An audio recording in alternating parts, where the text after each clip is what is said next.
Are you the person who ends up paying a lot of taxes just because you ignore tax planning as a part of personal finance? So in that case, I'm going to give you some key inputs so that you can incorporate going here forward and don't end up paying taxes unnecessarily.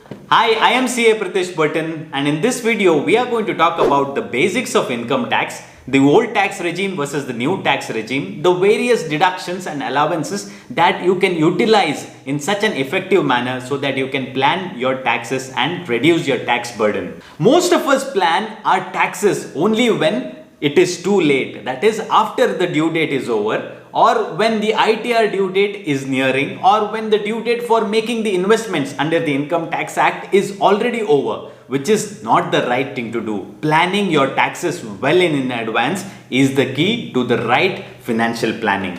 So let's get down to the basics of income tax in India. Your income is taxed under 5 different heads. First one is salary, second one is your rental income under house property, third one is your business or professional income, fourth one is your capital gains, and the fifth one is all the other sources. And in case if you have any agricultural income, then it is completely exempt. It is tax free in India. There is a lot of confusion from the previous year onwards which tax regime to actually choose. So in that case, you can compare between the two, and then whichever is beneficial for you, you can opt for that one. According to our finance minister Nirmala Sitharaman, she is of the opinion that the new tax regime is going to stay on here and the old tax regime eventually will be phased out. So the difference between the new and the old one is that there are no deductions or allowances that you can claim. It is rather a hassle-free under the new tax regime, whereas in case of old one, you have various deductions and allowances, and then you can choose to save your taxes based on that. Now, in case if you choose the old tax regime, then there are a lot of allowances and deductions that you can claim and make the maximum out of it. So now first let's discuss on various allowances that form the part of your salary so that you can claim them while filing your income tax return. The difference between the allowances and deductions is that allowances form the part of your salary. You get it on a monthly basis as your salary. Whereas in case of deductions, you invest or you spend it and then only you can claim it while filing your income tax returns. So in case if you are a salaried person, the first such allowance is the HRA, that is the house rent allowance. So there is a deduction to claim the house rent allowance, and main important point is that the house rent allowance should form the part of your salary. It should reflect in your Form 16.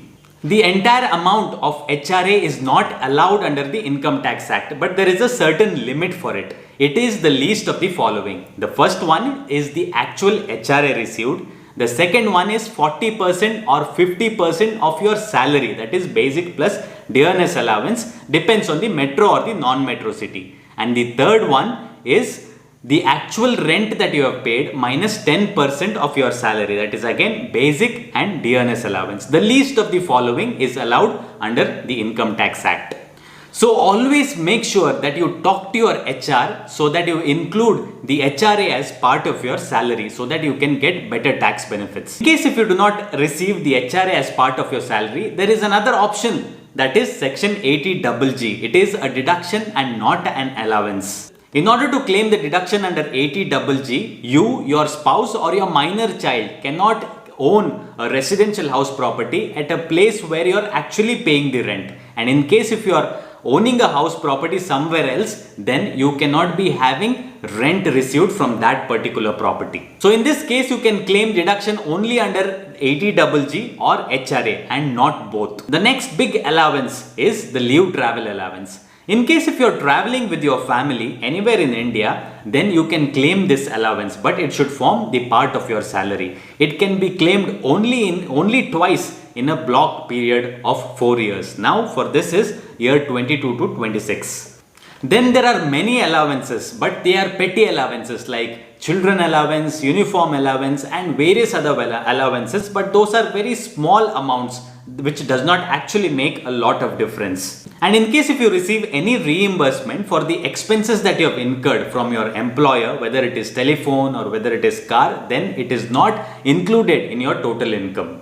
So now let us shift our focus from allowances to deductions under chapter 6A, which forms the very important part of your tax planning. And most of us are familiar with the income tax deduction. That is, we actually invest somewhere and then we can claim them as deduction. That is under section 80C. So the various 80C investments that we can make, the popular ones are Public Provident Fund, ELSS, that is Equity Linked Savings Scheme, Sukanya Samriddhi, tax saving FDs, unit linked insurance policies and other insurance policies and many more. But very importantly, you have to check whichever is beneficial for you. The one thing that I notice here is the limit here is only 1.5 lakh rupees. But what people do is they invest beyond 1.5 lakhs because investing is different from tax saving. In case if you are saving taxes or investing for saving taxes, then restrict the amount to 1.5 lakh rupees and invest the rest of the amount in better revenues. So before planning for making investments, so the most important thing that you should know is that 12% directly gets deducted from your salary towards the employee's provident fund contribution. A like amount of 12% is contributed by your employer, and the 12% that you have contributed comes under section 80C. So keep a tab of how much is your 12% contribution, and only the balance amount needs to be invested. So for some time now, let us shift our focus from deductions to home loans, because home loans form a very important part of your tax planning, because for one reason they are considered cheap in India, and second one is that you get additional tax benefits under the Income Tax Act. I have made a detailed video on whether you should actually be investing in a house property in the year 2022. In case if you haven't watched it, then it is a must watch. Now the tax benefit under the Income Tax Act for home loans is very simple. You get a deduction of rupees 2 lakhs under the Income Tax Act, and in addition to that, a principal repayment of rupees 1,50,000 is allowed as deduction under section 80C itself. So if you have EPF and if you have home loan repayment, then definitely that quota of rupees 1,50,000 under section 80C gets filled up, and you need not invest more in section 80C investments. In case if you are a first time home buyer, then there is another section for you, that is section 80EEA. This is in addition to the previous section that we discussed under section 24. So in this case, it should be a first time home buyer. You should not be having any house property till now, and the maximum amount should be rupees 45 lakhs. And you should have bought the home loan between April 2019 to March 31st, 2022. And also there is a square feet limit, that is maximum in case of a metro city is 645 square feet and in a non-metro is 968 square feet.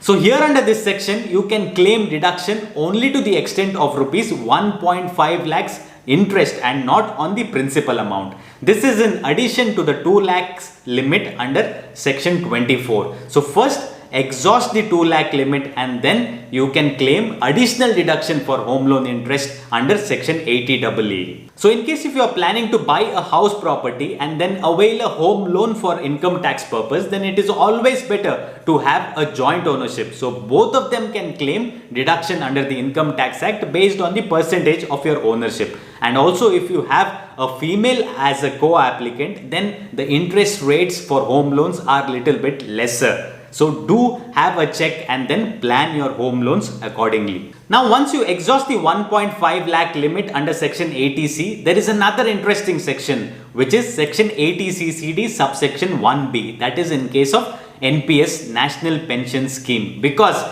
India is a country which is completely pensionless. So in order to promote people to have pensions at the end of their service and when they are in retirement, so this scheme has been brought in, and the additional deduction that you can avail is rupees 50, and this is in addition to 1.5 lakh rupees. The next section which is known to all is health insurance policy, section 80D. In case if you have bought a health insurance policy for yourself, spouse and children, the maximum amount allowed as deduction is 25,000 rupees. And in case if your age is beyond 60, the maximum amount is rupees 50,000 rupees. And in case, in addition to this, if you have bought a health insurance policy for your parents as well who are above 60, the maximum amount is 50,000 for them, and if they are below 60, then 25,000 rupees. So the maximum amount here is rupees 1 lakh if both of them are seniors. So in case if you do not exhaust the limit of health insurance policy of 50,000 rupees or rupees 1 lakh, then you can claim additional deduction of rupees 5,000 rupees for preventive health checkup. So for example, if your health insurance policy is 25,000 and then you do not have any other insurance policy for your parents, then you can claim 5,000 for preventive health checkup. So the total deduction will be rupees 30,000. In case if you do not have a health insurance policy on your parents and they are above 60 years of age, then you can claim a deduction of rupees 50,000 for their medical expenses in case if you have incurred on their health. This is an additional deduction under section 80D, only when you do not have a health insurance policy on your parents and you have incurred medical expenses. The next section is section 80E, that is deduction on interest that you pay on education loan. The loan should be taken for higher studies of self, spouse or your children or anybody whom you are legal guardian. Parents can easily claim the interest that you have paid on education loan that you have taken for higher studies of your children. Here the most important point is that the loan should be taken only for higher studies, and it does not matter whether the higher studies is in India or abroad.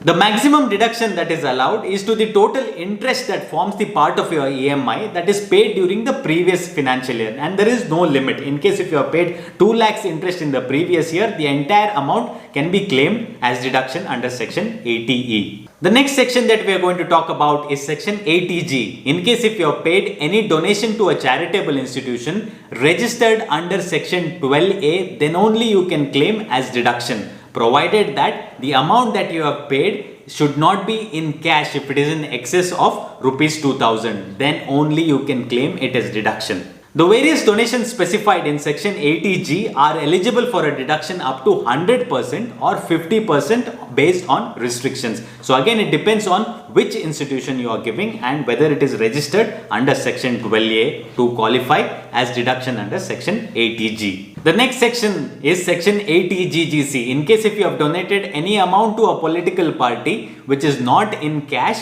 then 100% is deducted from your income tax return. So think about it. If you are planning to give a contribution to a political party, then it is allowed as a tax deduction. So friends, these are the important deductions and allowances we discussed in case if you are a salaried individual. But in case if you have any other income, say if you have bank interest, then this needs to be added to your total income, and then only the tax liability can be computed. So by utilizing all the deductions and allowances, if your net total income falls below 5 lakh rupees, then you need not pay any taxes at all under the old tax regime, because there is a rebate that is allowed, so that you need not pay any taxes. But your income is 5 lakhs or above, then you have to pay taxes as per the regular tax slabs. So friends, the nature of this topic itself is that you might have many questions based on the discussions that we had. So feel free to post your comments below, and then we can have a Q&A session as well. Also, I'm going to make videos on other topics as well, in case if you are a business individual, professional, or in case if you have capital gains and any other sources, we will discuss in that video itself. So in case if you haven't subscribed and pressed the bell icon yet, then please do it, because you're going to get more videos on interesting topics on taxation, finance and stocks, cryptos and many other interesting topics. Thanks for watching and happy investing.